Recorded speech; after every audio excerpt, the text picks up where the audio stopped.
Gold to plunder, two men asunder. Egyptians in Jersey, is this all one big blunder? Welcome to Channel 8 and a half.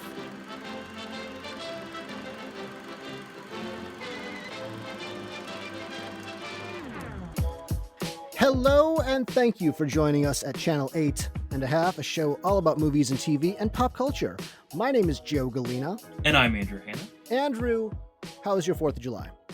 Joe, it was wonderful. I did the most American thing possible. I played Call of Duty Modern Warfare and watched Hamilton like everyone else in the country. Yes, Hamilton's on Disney Plus now. It is. And I was very excited about Hamilton coming to Disney Plus. I had listened to the soundtrack previously, loved it. Did not have enough in my 401k to take a loan out to go see it. So yeah, you hadn't seen it. So this is interesting, right? This is actually what we wanted to talk about. We're getting right into it today. Right into it. We're diving right in. You were a part of the phenomenon, I guess, because you listened to the soundtrack a lot, but you hadn't seen the show. So you only knew it through the music. So I had seen his performance at the White House with the Obamas. And I was like, oh, what is this thing? This is really cool. Whose performance? Lin-Manuel Miranda. He brought the entire cast of the White House twice, actually. The first time was during a Obama administration. It was during the Obama administration. No, it was during a poetry jam, which is when he kind of presented the initial idea before he had written anything really, other than a few songs. Oh, so this was even before the show became the show. Yeah. So he went to, I think it was during the first term that he presented the first song, the introduction song. And then he brought the entire cast to do the first two songs, I believe, for the Obamas in the White House. Okay. And so I watched that performance and I thought it was just so cool. So I was like, oh, I'm going to check this out. I did the same thing with Wicked, where I had listened to the soundtrack first, and when we all went to New York and we watched it live.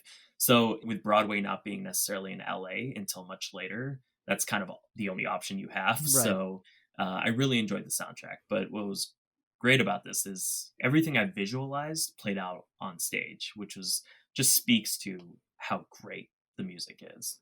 But before I go any further, I'm actually curious what you thought, having not known necessarily anything about it other than the basis of the show. No, so anybody who doesn't know what Hamilton is, which I don't know if you've been living under a rock for the last 4 years or when it was, because it was the biggest thing in the United States, maybe not the world, but the United States for a while, about 4 years ago, probably. Yeah, it came to its peak during the election, actually, the 2016 election. Okay, so it tells the story of Alexander Hamilton's life, one of the founding fathers of the United States, and his journey through marriage, through his political career, and again with his strife with Aaron Burr, who ultimately is the man who shot him. And that's all I knew.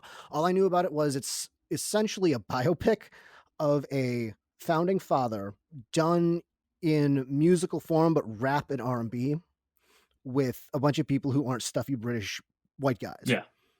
And it was done with Lin-Manuel Miranda, who is Puerto Rican. I didn't know anybody else who was in it. I found out later that I've seen a lot of people who were in the show in other things. Daveed Diggs, who plays Thomas Jefferson, he was a guest star on a show called Blackish. And I didn't understand why people liked him as much, because I looked him up later on and went, oh, okay, this guy was in Hamilton. Didn't understand why people liked him from that show, Blackish. Because I go, yeah, he's just son of a minor side character. And then when I saw the show, I go, oh, this guy's awesome. Yeah, he is. And so I can say my first impression was, I don't think I got the full impact of it watching it on Disney Plus. On the stage, in that room, it would probably be amazing. It would be incredible to watch and be immersed in. Mm-hmm. When you see it on just your TV screen, I don't think the full impact hit me, and it didn't hit me as well. And I actually appreciated the music more because I didn't know any of the song names either. And I really liked the songs, but I didn't understand a lot of them. I kind of had to listen back to them, and I really liked them listening back to them. Yeah. And that was where I kind of grew to appreciate the songs.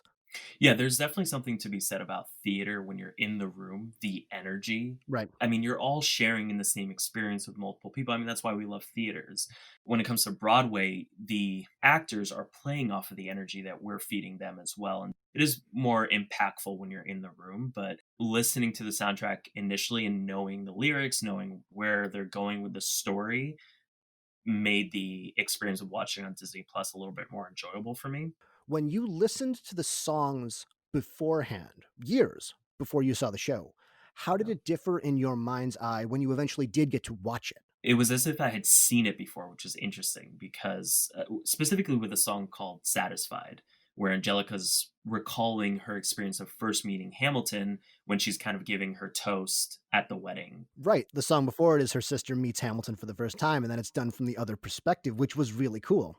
Exactly, and so in the song, you can visualize the rewinding of time and then replaying the entire situation, but from her perspective, and she says the same things that she says the first time around, but the subtext behind it Mhm. completely changes. So I thought that was very interesting in that they did all the same movements and actions as far as blocking goes, but they did it backwards. Yeah, all the sight lines change when I was watching it too, and I Exactly. don't know much about I'm not a theater person, I don't know a ton about the theater, but I can approach it from movies and TV, and I understand the character motivation and things like that, and the changing of perspectives, the changing of tone. They did that a lot with the songs too, of I noticed, breaking up the songs, a lot of the Hamilton stuff, the Aaron Burr stuff was rap R&B songs, but when the King comes on, it's this sort of jaunty, sort of like ba-bum, ba-bum, ba-bum, ba-bum music, which was one of my favorite songs also because I loved that guy because he just comes on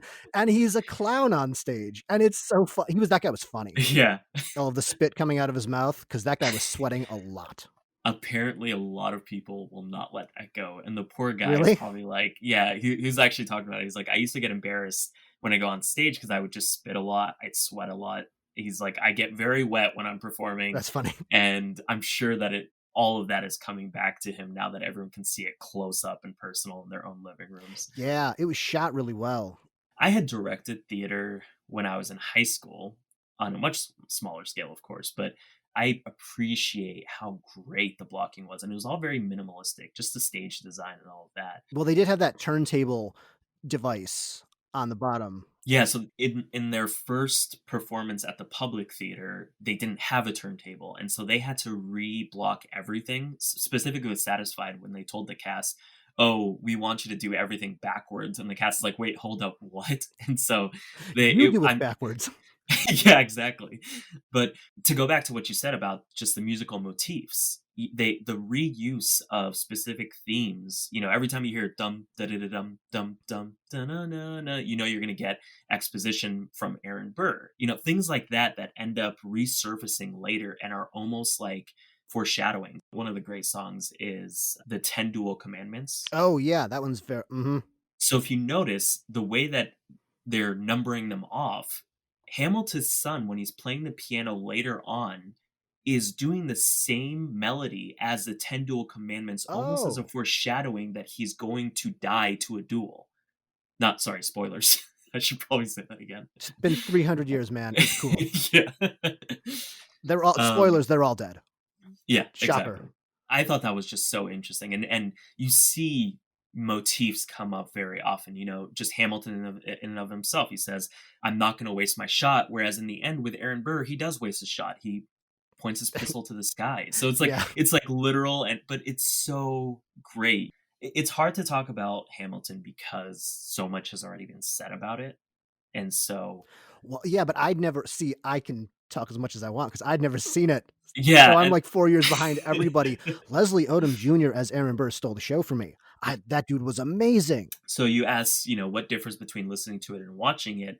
Lin-Manuel Miranda came out in the music, I think because I knew that he wrote it, Mm. but Aaron Burr stood out as kind of the showstopper No, when his watching it. performance was Oh, it's phenomenal. remarkable. Him Mhm. and Daveed Diggs, I hope I'm pronouncing that Yeah. right.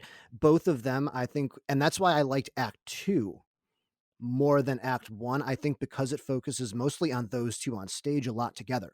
They played off each other really well, whereas I think when Lin-Manuel Miranda is on stage, I know he's Alexander Hamilton, I know he's the main character, but I didn't like watching him as much as Daveed Diggs and Aaron Burr, Leslie Odom Jr. as Aaron Burr.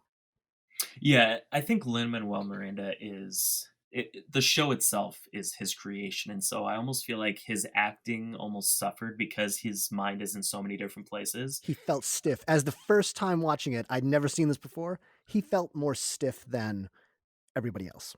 I wouldn't say stiff as much as I would say he's not fighting in his weight class, right? Like everyone else is just so much more elevated where he's, having been in my own things when I directed it, I can see how my acting has suffered because my mind is elsewhere, even if it's not apparent necessarily to me in the moment. And he definitely does take a back seat when it comes to Odom Jr. because I mean, he was perfectly cast too, just the way he looks. He looks so much sharper. The costume design, his jackets are always closed, they're slim cut, whereas Lin-Manuel Miranda is a little bit more kind of loose. He has long hair. He's Flowy. exactly. He has that That freedom and ponytail was doing work. definitely. And he has this freedom in his movements. He's But that the whereas contrast between the characters too is exactly. Hamilton's supposed to be more flowy and free with movement, with thought, right? With his Yeah. perspective on the world. Burr, very stoic, very straight laced. Leslie Odom Jr. too, in his performance, he's very up and down, almost like he's marching the entire time. Alexander Hamilton is a man of action. Aaron Burr is wait for it. He has a whole song about it. Wait for it. Yeah. Hold cards close to your chest. So I thought their contrast was perfectly played out on stage. And like you said earlier, David and Odom Jr. just their interactions specifically, or it wasn't David. Who was the one that played Lawrence? Anthony Ramos. Oh, okay. Yeah, Anthony Ramos. The part where he's asking Burr about the girl that he has on the side right Oh, before yeah. he goes into Theodosia. I differ in which act I like more. I actually love the first act because it was very much, it almost focused on their friendship and just a group of guys on stage. Seeing that chemistry play out, it reminded me of our group of friends. Like when we go out, we're just young guys getting drunk, doing stupid stuff. But on the other side, we're still working toward our careers, still working towards something greater. And it focused on the fact that the founding fathers, the average age was less than 40. I mean, Alexander Hamilton himself was 21, Monroe was 18. I mean, these were young guys. And so seeing them tease each other or like give each other crap like young men do was very fun. And Odom Jr.'s reaction to that, he's like, "Oh, I think I should go." Yeah. It's so natural, and seeing it on stage was so much fun to me. It brought so much joy to the show, and it just shows that Revolution is a game for young people. It's there's a certain immediacy and hope that comes with it, where you're willing to Foolishness. sacrifice everything. Yeah, exactly. You do have to be a little bit foolish, right? To throw everything away in a sense, start over. Like there's something about that is just Andrew, are so you much fun saying we're watching. too old to start a revolution? No, no, because I think millennials start way later than any other generation. So we're still very young men. No, I am too old. I'm really tired all the time. Oh yeah, doesn't mean that we won't be like heaving in the streets, while we're It probably going through the wouldn't go revolution. well. I'm just tired and I just want something to eat most of the time. True, true. I wanted to ask you this. So, what is your favorite song on the soundtrack? Can I do Because like I have a, top three? yeah, you can do a top three because I have three Okay, that I wrote down. okay, all And right. it's going to my top three as I wrote them down and looked back at them. I don't think any of them are mostly rap and R&B songs, which shows that I'm probably going to come off as a racist. I would say Satisfied is probably my favorite. I loved that song. The way that they played with time. I loved Renee Elise Goldsberry. I thought she was divine on stage. I mean, that was another thing that stood out to me is the way that she is singing, but then also her body language says even more. It's like she adds three other layers of depth to her performance that you don't otherwise get on the soundtrack, where she was kind of in the background. In the previous song, Helpless, which is on my list, by the way. Yeah, seeing her on stage, she was almost the forefront. I loved every time she was on stage. I was like, more, more. I want to see her more. The second song that I really liked is what is it called? It's a message from the king. Let me look it up. Oh, is it one of the three? Because I have the first song from The King on You'll mine. You'll be you'll back. be I back. have You'll Be Back on there Jon- too. So Jonathan Groff. He was in Frozen. Yeah, The first time I had heard the soundtrack, "You'll Be Back" stood out as my favorite. What I loved about it is twofold. One, it's hilarious. It's so much fun to It listen is. to.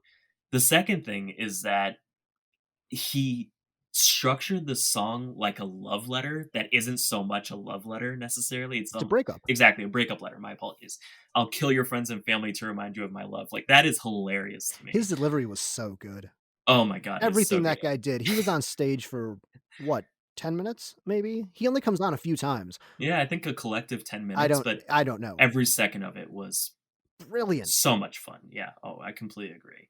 But I also like that his style of music is very much of the traditional Broadway type music. It's them, the rap R&B side of it, revolting against the tradition, which in a sense is what the show is doing. It's revolting against the tradition of a cast of people of color. Mhm. So it's it's very kind of meta in that way. And so I really that song is so much fun. Oh, yeah, that's on my list too, and I didn't number them as a favorite, I just did a top 3, and I had "You'll Be Back" on there, and I also had "Helpless" on there, like I said, which was right before "Satisfied," mostly because it's so catchy. It sounds like a summer pop ballad almost that you could just play anytime. It sounds like something you could just have on the radio without any association to the musical, and it would work. Yeah, I completely agree. Definitely. So what's your last one on the list then? What's number 3? Mm. I can go if you want. I Yeah, have it give right me here. yours. The last one I have, and it's the first song of act 2, and it's David Diggs's number, "What I Miss." It's when he comes back from France as Thomas Jefferson, and it's, again, not a hip hop number. The white man named 3 things that are not rap and hip hop as his 3 favorite songs. Take that with what you will. Starting off good, episode 2. Yeah, you definitely like the more traditional Broadway. I didn't mean to either. It's not my It's fault. okay, you But like what "You'll you Be Back," like. it's more of I do, and apparently that's white things. It's okay, that at least performed by a black man, so you're saved there. Exactly. But it's more of a jaunty number. It's more of like a jazz number. Oh, it is definitely a jazz number. I also thought it was funny too. I think the ones that I liked also are the more funny numbers. I mean, "You'll Be Back" and "What Did I Miss" are definitely more comedic, and then "Helpless" is more of a traditional ballad Yeah. or love song. So I do think I responded more to the comedy The bits. comedy was very well woven, like, they weren't cheap jokes, it was very well woven through the No. music, you could hear a lot of the jokes in the music itself without having watched it. Mhm. I think my last one is either I think it's either Wait For It or The Story of Tonight. Oh, okay. Wait For It is such a defining moment for Aaron Burr's character. You begin to understand the type of person he is, what his motivation is, why he holds back. He's certainly a man who feels as though he has a lot to lose, whereas Alexander Hamilton has nothing, and so he's still building toward something greater. And so he has a little bit more freedom in that sense. So Mhm. I think it is a defining moment for his character and the conflict between the two. So who won Hamilton for you? Other than Lin-Manuel Miranda, because he wrote it and directed it and all of that, because obviously Lin-Manuel Miranda won He Hamilton, but the show of Hamilton, who won the he show won Hamilton? the world. He won it Yeah. life. Leslie Odom Jr. I mean, that's just the obvious choice, right? I thought he was methodical and just precise in his performance and just easy to watch. He was fun to watch. He played out his internal conflict openly to the audience. What about you? I was gonna go with Leslie, I was also gonna go with Daveed Diggs. Mhm. He pops off the stage, or I should say off the screen on the stage, because I didn't see it on stage, but he definitely stuck out to me. I was also going to say historical biopics done in different ways won the show, because who cares about Alexander Hamilton if it's not done in this way? Nobody would have cared. Yeah, I agree, and I almost feel like and I'm gonna fanboy for a second, but there was something about Hamilton that felt like it was just meant to be. It was very Why this? Why did this happen? Because it's a biopic about a stuffy American revolutionary, which, let's be honest, there was the John Adams HBO show, but really when you're doing biopics about historical figures, they come off as the risk of coming off as stuffy period dramas. This jumped off the page.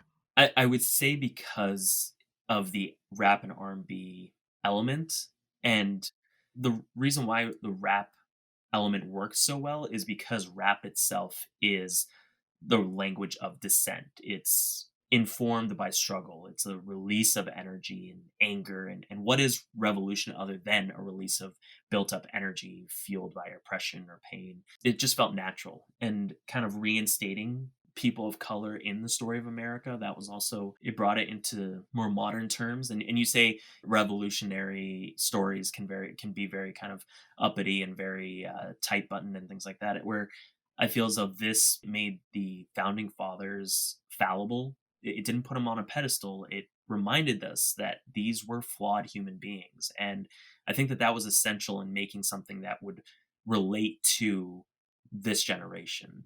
Also, the songs are so catchy. Yes, yes, the songs are very catchy. I think that's a good spot to wrap up. Overall, final thoughts? Hamilton, it's good. Somebody should be talking about this. That's a revolutionary opinion, Joe. Thank you so much. That's what the people come here for. Yep, exactly. Also, this episode, because we're doing stuff we watched recently, you watched a television show recently that I had never heard of before. It's a Hulu show, I should say, not even a television show. Yeah. So, okay. All right. Confession time. I held off on watching this for quite a while because of my own regret that I did not make it myself. And what show is this? This is Ramy. If you've seen any ads or billboard, at least in LA, Ramy is a Hulu original show centered around a character named Ramy Yusuf, an Egyptian first generation American living in New Jersey. And Andrew, why do you regret not making this show? Because Joe, I am a first generation American Egyptian, But you're not living in New Jersey, so you could just do it in LA. and I'm also Christian, so I could bring a different perspective. So So what's the show about? I have not watched any of this show. All I know is that you watched it and you wanted to talk about it. I intentionally didn't watch any of it because I wanted to hear your opinion first. it captures the experience of an Egyptian first generation American trying to sort of navigate through life. I thoroughly enjoyed it because that was my experience. His is kind of rooted in him being a Muslim. Mine is being a Coptic Christian. So, though there is a variance in our experience, the depiction of our culture, Egyptian culture, set against the backdrop of American culture, is all just spot on. The closest thing that I can compare it to is Master of None. Did you watch Master of None? I was gonna bring that up too. I Yeah. did watch Master of None. I don't remember a lot about it. I didn't finish it. I think I got through about 2 episodes of it and then stopped watching. I did not gravitate towards it. It didn't hook me, I should say. I didn't care for the first couple of episodes, I'll be honest with you.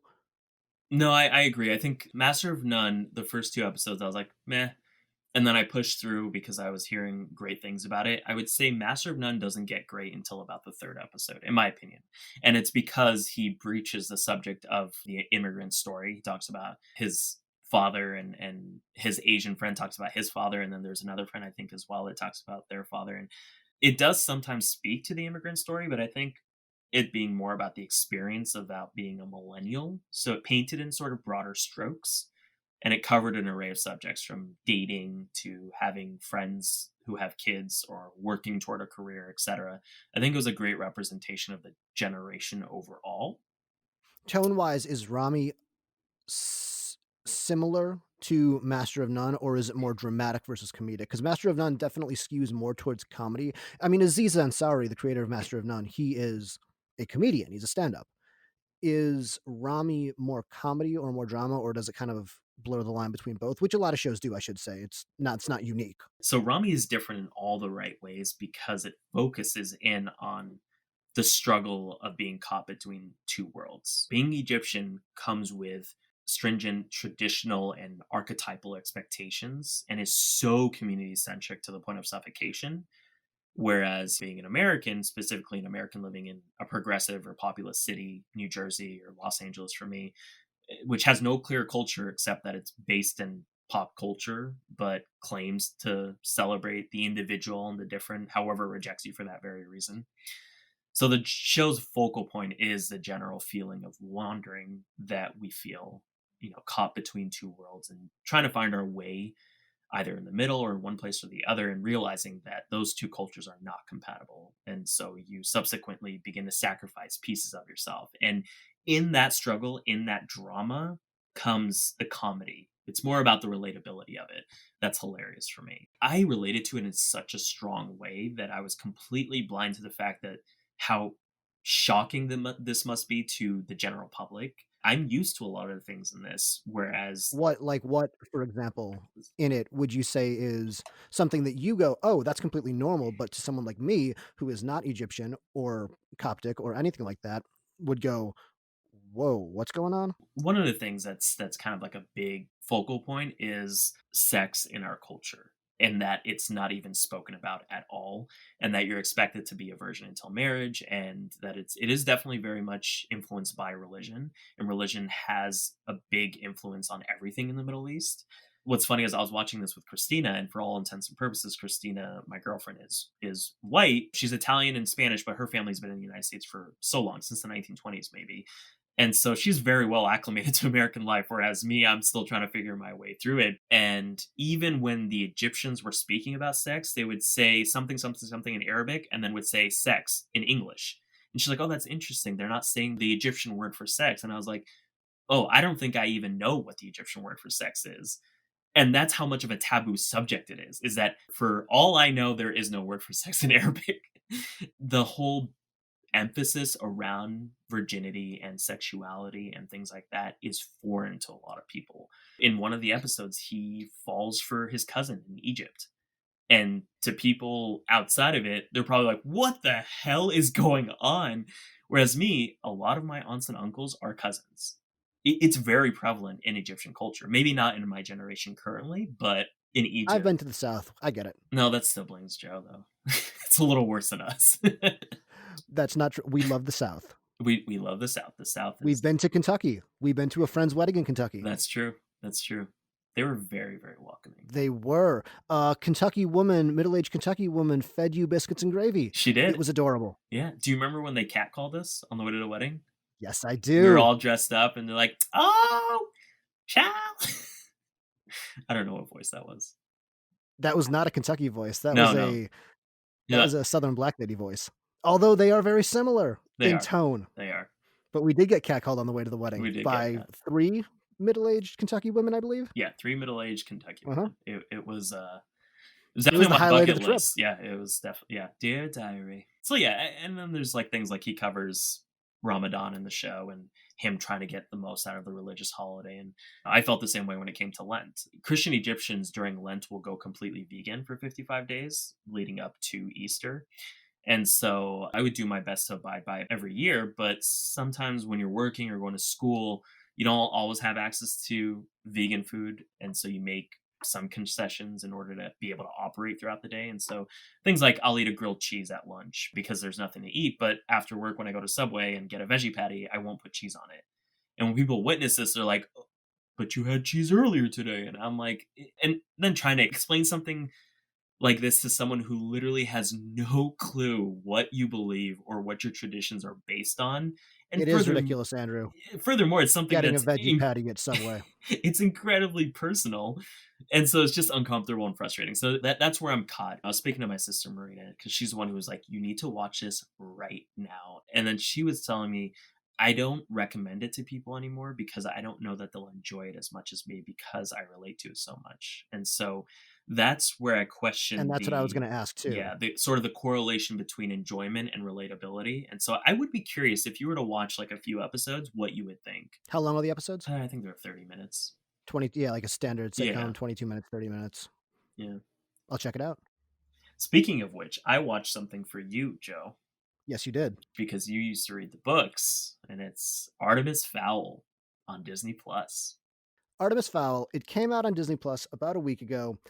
I have followed the production of this because I did read the books and I liked the books. And Artemis Fowl had a fraught production history. The book came out in 2001. but it was unique in the sort of young adult fantasy books that have come out then and since. So I wanted to ask you, what did you think the plot of Artemis Fowl was? It's a dangerous question to ask me because You're coming into this the way that I came into Hamilton, completely fresh, did not know anything. yes, So what was Artemis Fowl about, Andrew? I have no stake in this. Because I guarantee you you're not gonna know. I don't think Artemis Fowl itself knew what the plot was about. I'll admit, I went and looked up what the books were about because I was just like, I walked out of it like, Oh, because at the end he says, "Oh, I'm a criminal genius or a criminal mastermind," and I'm like, no, you're you not. didn't do anything throughout the whole like, other than maybe kidnapping the girl and allowing that gorgeous house to be destroyed. There was nothing criminal about what you did. Beautiful Irish countryside. Yeah. Oh, it was a gorgeous house. So I will tell you that the plot of Artemis Fowl, the movie, bears very little resemblance to the plot of Artemis Fowl, the book. In the book, right, the book is pitched as a very good elevator pitch. Die Hard with fairies if the story was about Hans Gruber. Oh, interesting. Real good pitch. Was that the actual legitimate pitch? I don't know if it was the actual legitimate pitch, but the author, Owen Colfin, But I'm saying that came from the author, right? yeah, that came Oh, from the okay. author. That is actually a very good kind of summary of it, if that's what the movie was about. Exactly. So the problem is that Artemis Fowl, the movie, makes all of the characters idiots. So the way the plot in the movie breaks down, because I had to think about this, movie takes plots from not just the first Artemis Fowl book, because there are 8 of them, I believe. It takes bits and pieces from a couple of the first 2 Artemis Fowl books. Artemis Fowl is a boy genius living in Ireland in the Fowl Manor. Artemis Fowl Sr. has quote unquote criminal underworld ties. This is the movie, right? This is the movie that I'm Okay. describing, but also that applies to the books. Yeah. Well, he's described as a criminal genius in the movie too, but that's never shown. Artemis Fowl Sr., he works a lot. He has these criminal ties to the Irish underground, Irish mafia, whatever they are. It's again not explained in the movie. He is kidnapped by the villain of the piece, who is a hooded, shrouded figure who, by the way, they do not ever unveil, which is again one of the failings of this movie is they have the villain and they do nothing with the villain, named Opal Cowboy. The villain doesn't do anything for me to other than kidnap the father, which is basically what Artemis Fowl did to the fairy. So it's like, Mhm. okay, that I have no motivation to be angry or afraid of this villain. But that's Exactly. besides the point. Continue. The fairy's name who kidnaps Artemis Sr. is Opal Cowboy. Opal is the villain in not the first Artemis Fowl book, because Artemis is the villain of the first Artemis Fowl book. Opal Cowboy is a fairy criminal genius mastermind person also in the subsequent books. Oh, But okay. nevertheless, she kidnaps Colin Farrell, who plays Artemis Sr., and calls up Artemis Fowl Jr. and says, I've kidnapped your father. You now need to find the Aculus, which is the quote unquote most dangerous artifact of the fairy underground. In this world, fairies exist with humans, fairies and dwarves, mythical creatures. Yeah. Artemis Fowl Jr. then just automatically assumes that fairies exist after a phone call. And again, the plan that Artemis Fowl Jr., I'm going to have to keep saying this because his father is in the movie. His father is not in the book, the first book. His father does not exist in the first book. This is where a lot of the plot elements were changed. Yeah. Artemis Fowl Jr. concocts this cockamamie plan that relies on absolutely no solid foundation whatsoever, mostly just luck, in order to find the Aculus, which is in his house, but he cannot find, in order to save his father somehow. Again, not a lot of this is explained or shown. It's basically just told to the audience. And that's one of the big problems I wanted to talk to you about. The biggest problem with this movie is that nothing is ever shown, or I should say, nothing is ever. Nothing's ever corroborated by the character's actions. Yes. Like the voiceover which was I mean, we can get into that after you're done with your Mhm. summary before we That is the summary. you have this voiceover, which is very arbitrary narration by Mulch, Josh who Gad. yeah, Josh Gad plays Mulch Diggums. Olaf Olaf from Frozen. Mhm. Olaf plays Hagrid, basically. And everybody talks, and he talks in a very gravelly voice the whole time They all as do. he's doing this framing device. Yeah, Judi Dench does too. Mhm. And I thought at first when Josh Gad gets on screen, so they bring him to a sort of Jason Bourne style prison in the sea where he's doing this look directly at the camera and I'm gonna explain things to you as if Yeah. I'm talking to The the audience or the sorry, the audience. interrogator. Exactly, but Yeah. as the audience. And I Mhm. thought he was gonna do a voice like Macho Man Randy Savage. Yeah. I really wanted him to be like, "Ooh, yeah. I'm gonna tell you about a boy from Ireland. I've worked with Kenneth Branagh before in Murder on the Orient Express. I looked like a French pedophile in that movie. This one I don't." No, but he was He was telling you all these things, he's saying the kid's a genius, and then it shows footage of the kid surfing, and I'm like, "What? Like, why is he surfing?"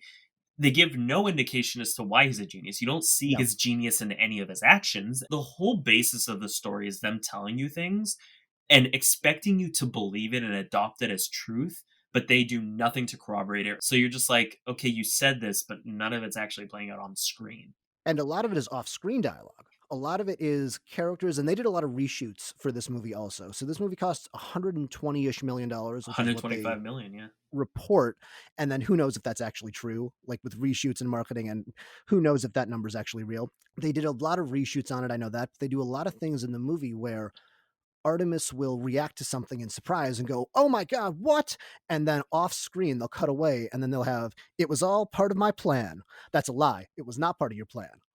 Well, and it was edited very odd, like Choppy. yeah. And I also think there were like 4 screenwriters, right?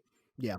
So that in and of itself, you're gonna have competing viewpoints and competing perspectives, and so that already is a red flag. You know that there are gonna be different ideas going into it that are not necessarily going to mesh. And from my understanding, correct me if I'm wrong, like you said, Artemis is the antagonist in the first book, and I almost feel like this is a perfect example of a studio or a filmmaker underestimating the intelligence of the audience or even children to accept a flawed hero, because I think the books are basically about Artemis as an anti-hero from my Yes. from what I researched very briefly. But and it almost felt like this was like he had a justified reason for kidnapping the fairy, and like even the moment where he takes off his glasses, so he's wearing glasses because the fairies can do mind tricks and stuff like that, but there's a moment where he takes off his glasses, "Oh, can I trust you?" And it's like, oh, that wasn't It was earned so at quick. all. It Yeah. was so fast. The screener was like, "Oh, I need them to be friends right now," so he's just gonna ask, "Can I trust you?" And I'm just like, what? And as part of his plan, in order to get the Oculus, right, his plan is to kidnap a fairy, hold her ransom, Yeah. and that fairy's name is Holly Short. Hold her ransom so that the Lep Recon, get it? Leprechaun, Oh LEP, Lower god. Elements Police Recon, because it's like leprechauns, Andrew. It's Ireland. It was a terrible pun in the book. It's not any good in the movie either. Well, I mean, due to this kidnapping, they straight up do the invasion of the beaches of Normandy, just fairy style. Like it was like D-Day, fairy D-Day. And that is in the book, kind of. So weirdly. So that's one of the things, the projecting of the troll at the end. We're going to just spoil this movie. It spoiled itself. Exactly. The projecting of the troll into the house, that is part of the book. And so there are elements of the book that are in there. And I don't want this just to be me going, but the book was so much better. I don't want that to be, but it killed all of the characters and the motivation and the logic behind a lot of the decisions that were made in the book in order to shoehorn in this plot that doesn't make a lot of sense. The element of Artemis Fowl putting the glasses on, the mirrored glasses, in order for Holly to not be able to mesmerize him with her magic. How does Artemis know how to do that, right? In the movie, they do not explain a lot of how Artemis knows why he should do things. In the movie, they have the time stop. A lot of the logic within the movie of the time stop doesn't make sense. Why would Artemis know that it only lasts for a certain amount of time? Again, this is where they take out a key element of the character and the motivation and how he knows things. In the book, he actually tracks down a fairy in the real world in Vietnam, in Ho Chi Minh City.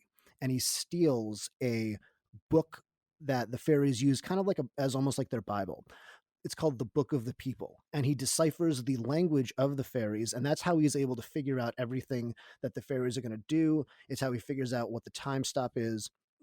It's how he gains all of his information. And that feels like it gives a little bit more validity to him being kind of a boy genius. Exactly. The fact that he was able to A, figure out that fairies are real, B, track one down, C, trick her out of the book, D, then decipher the language in the book, and then E, figure out, okay, what he wants in the book is he wants gold. He wants to steal gold from the fairies, not held hostage by a evil cloaked villain to get his father back. Well, yeah, from my understanding, he wants to steal gold because his family's kind of fallen out of grace. But then he figures out in order to okay, to get this gold, he is going to hold a fairy hostage. Mhm. He's going to kidnap a fairy, and he kidnaps Holly Short. He Yeah. realizes that in order to replenish, this is in the world of the book, the magic of the fairies, they need to perform a ritual underneath a tree in a specific spot. And so that's why the tree from the movie does play in the books. And Yeah. he says, okay, so this tree is one of the spots that a fairy could replenish their magic. More than likely, if we wait at this tree, we will find one eventually. And that's what happens. And there's actually a funny line in the book where he goes, who knows when that'll happen? I don't. And then chapter later, it's like smash cuts to 3 months later, still nothing, which again, it shows the intelligence, but also not contrived coincidences. Yeah, Whereas exactly. in the movie, it's just, hey, that tree is probably going to be important.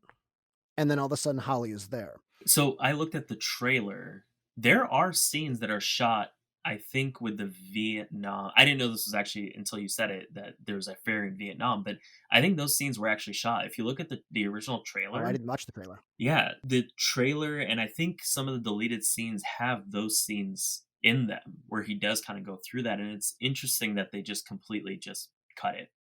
And again, to go back to what you said, I'm not a big fan of the criticism of, oh, the book was better because they're two different mediums, right? It's literature and film. And I think they use different plot structures, different methods to tell stories. And so I don't feel as though that it's usually a very good comparison. But when it comes down to this as a film, it's just it's terrible. It doesn't know what it is, and it feels very lazy. Everything happens by coincidence. Even when the fairies recruit Josh Gad, Mulch Diggums, to burrow into the house of Artemis Fowl, just so happens to come out at the exact spot where there is a vault hidden behind a painting that holds the Aculus. Again, Artemis Fowl, he's so smart, couldn't find something that was in his own house. Well, and that's something that also bothered me is there was a lot of missed opportunity for conflict or character development. There was no character development. I didn't care about No, anyone in this. No one. When the butler is about to die, I'm like,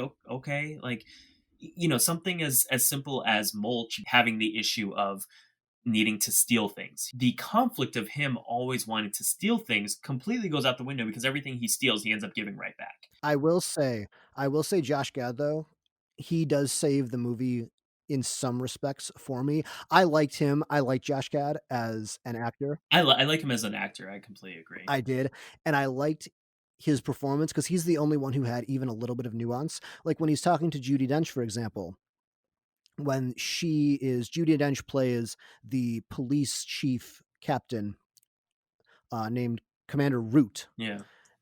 and she recruits Josh Gad to go in to burrow into Artemis Fowl's house. When they're negotiating the terms of the deal, Yeah. because Mulch Diggums is a criminal, and they basically say to him, "Hey, do this for us, and we'll reduce your sentence." And then Josh Gad, Mulch Diggums says, "I want something else," and Root will not give it to him. He wants to be small because he's a dwarf who's big.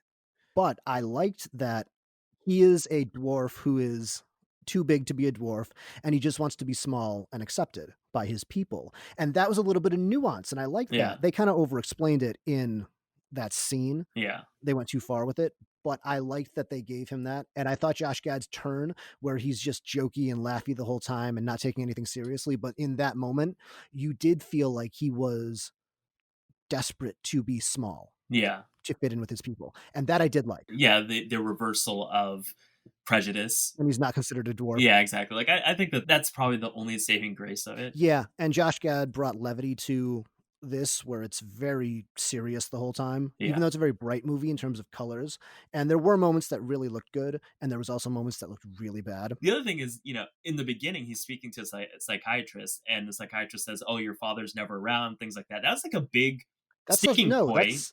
that's not a psychiatrist, is it? I thought that was a principal's office. No, it was like a therapist, a school therapist, because he says, "I don't need this therapy" or something like that, and Yeah, I thought they were in school. they are in school. It's like one of those Oh. school therapists. Oh, yeah, that makes sense because there's a bunch of boys, like, milling around Yeah, like outside they're like too. in the waiting room and things like Yeah. that. Yeah.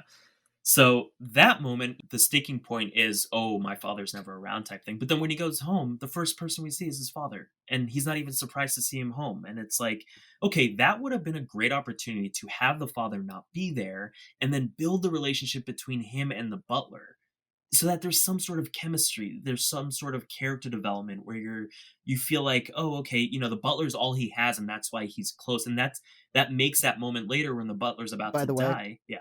that character's name is Butler. His name is Butler. Yeah, his last name is Butler, and apparently he hates it when someone calls him Butler. And then the little girl, his apparently it's his little sister. I thought it was his daughter, And it's his niece. In his the book, it's niece. his niece. I don't know if they stick to that in the movie. I They don't don't remember because say she who has she no is. they don't. She's just sort of there one time. She's gone for large chunks of the movie, and then she just shows up again. She does nothing but get him a sandwich and tell him, "You're working too hard." And it's like, what?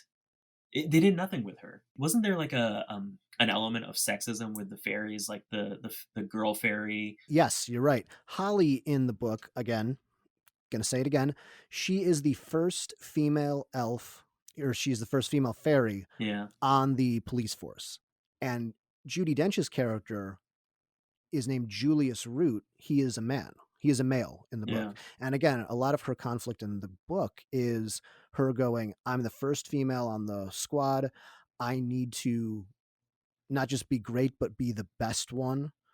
And so her getting captured again is an element of shame almost. But she's also very, very capable in the book too, of she escapes from the prison yeah, and makes a deal with Artemis to get half the gold back. Again, in the book, Artemis's dad is not around. It's his mom, but his mom's gone crazy yeah, and from madness, from grief and things like that. And so Artemis in the end cuts a deal with Holly for half the gold for her to use her magic to cure his mother of the madness that has inflicted her, which is a nice little character arc for Artemis.